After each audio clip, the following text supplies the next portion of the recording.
नमस्कार साथियों, स्वागत है आपका एक बार फिर से आपके अपने YouTube channel RS education centre पर। तो साथियों स्टार्ट करते हैं आरपीएससी ईओ आरओ भर्ती की जो पार्ट बी की एमसीक्यू सीरीज हमने स्टार्ट कर रखी है। उसका पार्ट फर्स्ट हमने अपलोड कर दिया है। पार्ट सेकंड साथियों हम आपके लिए लेकर आए हैं, जिसमें काफ़ी इंपॉर्टेंट क्वेश्चन है। सेक्शन 3 से लेकर सेक्शन 50 तक के क्वेश्चन इस पार्ट में साथियों हमने शामिल किए हैं। काफ़ी इंपॉर्टेंट ये सीरीज आपके लिए साथियों परीक्षा की दृष्टि से रहने वाली है। तो स्टार्ट करते हैं इस सेशन को, जिसमें पहला क्वेश्चन है, नगरपालिका सीमाओं में परिवर्तन के पर्याप्त सीमा चिन्ह किसके द्वारा अनुमोदित किए जाएंगे। तो यहाँ पर ऑप्शंस हैं आपके, नगरपालिका अध्यक्ष, नगरपालिका उपाध्यक्ष, जिला कलेक्टर या फिर मुख्य नगरपालिका अधिकारी। तो यहाँ पर साथियों सही आंसर है जिला कलेक्टर के द्वारा ये सीमा चिन्ह अनुमोदित किए जाएंगे और ये बात इस एक्ट की धारा 3 में वर्णित है।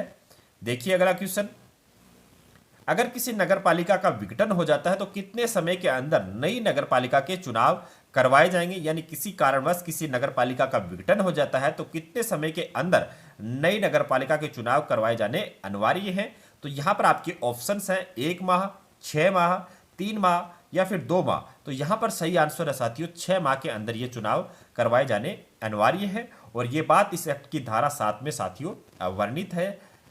अगला क्वेश्चन, नगरपालिका में निम्न में से कौन राज्य निर्वाचन आयोग के कर्तव्यों का प्रत्योजन करता है। यहाँ पर ऑप्शन है आपके साथियों, उप निर्वाचन आयुक्त, जिला निर्वाचन अधिकारी, मुख्य नगरपालिका अधिकारी या फिर मुख्य निर्वाचन अधिकारी। तो नगरपालिका के अंदर यहाँ पर राज्य निर्वाचन आयोग के कर्तव्यों का प्रत्योजन जो करता है साथियों वो है उप निर्वाचन आयुक्त। अगर उप निर्वाचन आयुक्त नहीं है तो फिर साथियों ये काम करेगा राज्य निर्वाचन आयोग का सचिव और ये बात साथियों लिखी हुई है धारा 12 में इस एक्ट की। देखिए अगला क्वेश्चन, राज्य की समस्त निर्वाचन नामावली जिनकी तैयारी, शुद्धि, पुनरीक्षण का पर्यवेक्षण कौन करता है।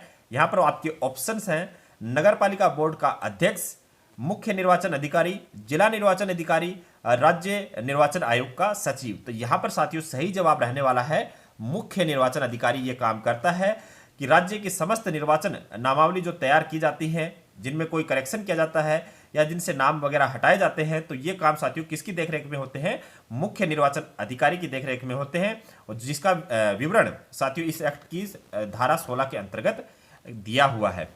देखिए अगला क्वेश्चन, नगरपालिका चुनाव के संबंध में निम्न कथनों पर विचार कीजिए।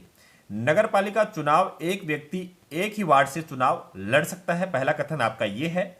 दूसरा कथन है, नगरपालिका चुनाव एक व्यक्ति एक से अधिक वार्ड से चुनाव लड़ सकता है। तो इनके आधार पर साथियों आपको आंसर देना है कि कौन सा कथन सही है। इसमें आपका पहला ऑप्शन है केवल कथन 1 सही है, केवल कथन 2 सही है, कथन 1 और 2 दोनों सही हैं, कथन 1 और 2 दोनों गलत है। तो साथियों नगरपालिका के संबंध में यह बात इस एक्ट में लिखी गई है कि नगरपालिका चुनाव एक व्यक्ति एक ही वार्ड से लड़ सकता है अगर उसने एक से अधिक वार्ड में अपना पर्चा दाखिल कर दिया है, नामांकन दाखिल कर दिया है। तो साथियों जो अंतिम डेट रहती है नामांकन की, उस दिन 3 बजे से पहले अगर वो बाकी सभी वार्ड में जहां पे उसने नामांकन किया है अपना पर्चा वापस नहीं लेता है तो फिर साथियों उसके सभी पर्चे खारिज कर दिए जाएंगे। तो यहां पर जो आपका सही जवाब रहेगा साथियों वो केवल 1, यानी कथन केवल 1 सही है। नगरपालिका चुनाव एक व्यक्ति एक ही वार्ड से लड़ सकता है, ये साथियों इस एक्ट में लिखा गया है। देखिए अगला क्वेश्चन, धारा 22 में ये साथियों चीज वर्णित है। अगला क्वेश्चन, नगरपालिका के सदस्य के रूप में किसी व्यक्ति के निर्वाचन को प्रश्नगत करने वाली याचिका कितने समय के अंदर दायर की जा सकती है। साथियों पहले आपको इस क्वेश्चन की लैंग्वेज को समझना होगा ताकि काम आपका इजी हो जाए। तो इसमें जो इन्होंने पूछा है कि नगरपालिका सदस्य के जब चुनाव होते हैं उस पर अगर आपको कोई आपत्ति है तो आपको उसके चुनाव पर यह आपत्ति लगाने के लिए कितने दिन का समय दिया जाता है, यानी कितने दिन के अंदर आप ये आपत्ति लगा सकते हैं। तो यहां पर आपके ऑप्शंस हैं 1 माह, 7 दिन, 15 दिन या फिर 45 दिन। तो सही आंसर साथियों यहां पर है 1 माह, यानी 30 दिन के अंदर ये आप याचिका लगा सकते हैं और जिला न्यायाधीश के समक्ष जो नगरपालिका है साथियों उस नगरपालिका क्षेत्र के जिला न्यायाधीश के समक्ष ये याचिका दर्ज की जाती है। देखिए अगला क्वेश्चन, राजस्थान नगरपालिका अधिनियम 2009 के संदर्भ में किसी अधिकारी द्वारा निर्वाचक नामावली को तैयार करने में संसक्त कर्तव्यों को भंग करने पर कितने वर्ष तक की जेल हो सकती है। तो यहाँ पर साथियों इस क्वेश्चन का मतलब ये है कि जो अधिकारी निर्वाचक नामावली को तैयार करने के लिए नियुक्त किया गया है, अगर उसने अपने कर्तव्य को सही ढंग से नहीं निभाया है, यानी उसने अपने कर्तव्यों को भंग किया है, तो उसको कितने वर्ष तक की जेल हो सकती है। तो आपके ऑप्शंस हैं 2 वर्ष, 1 वर्ष, 6 माह या फिर 6 वर्ष। तो यहाँ पर साथियों आपका सही आंसर रहने वाला है 2 वर्ष तक की ये यहाँ पर आपको कारावास हो सकता है, उस अधिकारी को 2 वर्ष तक की कारावास हो सकती है।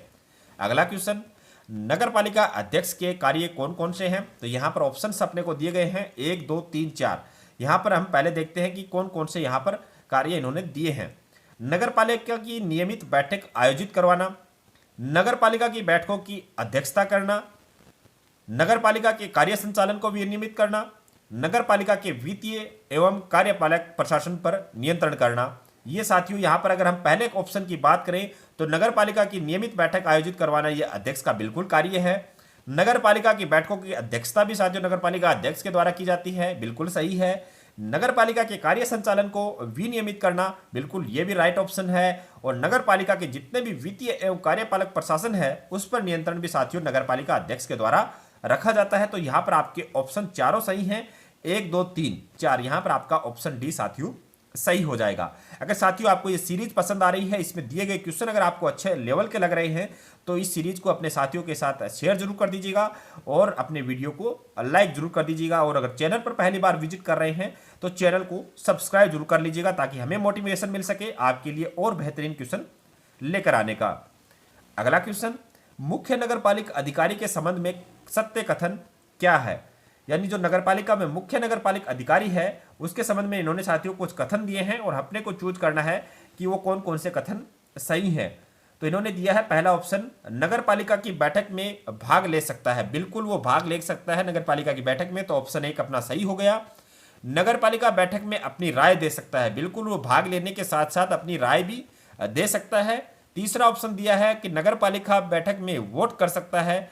और चौथा ऑप्शन इन्होंने दिया है नगरपालिका बैठक में वोट नहीं कर सकता है। तो साथियों बिल्कुल वो नगरपालिका बैठक में भाग ले सकता है, नगरपालिका बैठक में अपनी राय दे सकता है। लेकिन जो ऑप्शन 3 इन्होंने दिया है कि नगरपालिका बैठक में वोट कर सकता है, बिल्कुल साथियों ये गलत है। वो सिर्फ भाग ले सकता है और राय दे सकता है। यहां पर नगरपालिका बैठक में वोट करने का अधिकार मुख्य नगरपालिक अधिकारी को साथियों नहीं है। तो इसके अकॉर्डिंग हमारे ऑप्शन सही हो गए 1, 2 और 4। तो ऑप्शन डी साथियों यहां पर अपना इस क्वेश्चन का राइट आंसर होगा।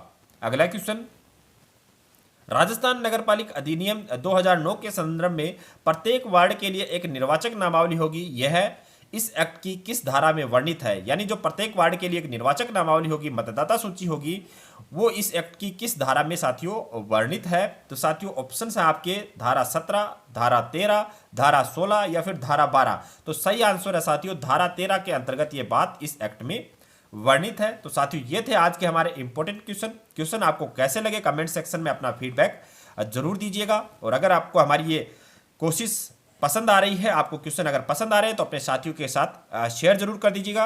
और इस क्लास की पीडीएफ प्राप्त करने के लिए साथियों आप हमारे Telegram channel RS education centre Telegram पर सर्च करके वहाँ पर ज्वाइन कर सकते हैं। वहाँ पर आपको इस क्लास की ये पीडीएफ जितनी भी स्लाइड्स है वो साथियों आंसर सहित उपलब्ध करवा दी जाएंगी। लगातार आपके लिए साथियों और बेहतरीन क्वेश्चन लेकर आएंगे। तो चैनल को सब्सक्राइब जरूर कर लीजिएगा। मिलते हैं अगली सीरीज में, तब तक के लिए जय हिंद।